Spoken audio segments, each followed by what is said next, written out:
কুলুজিল জান্নাহ, আমি কি তোমাকে এমন একটা ছোট্ট বাক্যের কথা বলবো, জিকিরের কথা বলবো, দোয়ার কথা বলবো, যেটা আরশের মধ্যে একেবারে গচ্ছিত করা রাখা সম্পদের মতো এই উম্মতের জন্য রাখা হয়েছে, যেটা কোনো উম্মতকে দেওয়া হয়নি।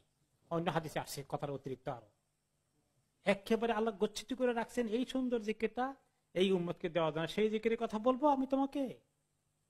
বলতে পারলা ইয়া রাসূলুল্লাহ ফিদাকা আবি আম্মি, আমি বললাম ইয়া রাসূলুল্লাহ অবশ্যই আমার আব্বা আম্মা আপনার খেদমতে কোরবান হয়ে যাক, আমাকে বলেন এত সুন্দর যদি কোন জিকির থাকে। তখন তিনি জবাব দিলেন সেই জিকিরটা হচ্ছে লা হাওলা ওয়ালা কুওয়াতা ইল্লা বিল্লাহ।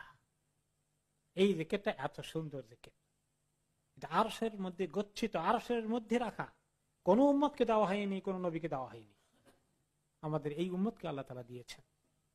তাহলে অনেক বড় ফজিলতের জিকির।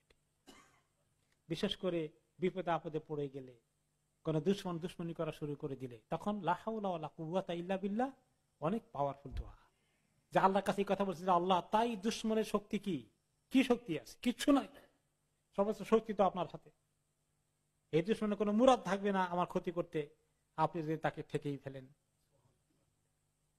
লা হাওলা ওয়ালা কুওয়াতা ইল্লা বিল্লাহ অনেকেই এটা পরীক্ষিত। কোন যারা এগুলা দোয়ার বেশি আমল করেন এবং যারা অনেক বড় আলেম পর্যায়ের লোক, তারা বলেছেন যখন শরীরের মধ্যে কোনো জায়গায় প্রচন্ড ব্যথা শুরু হয়ে যায়, তখন কতগুলো বেশ কয়েকটি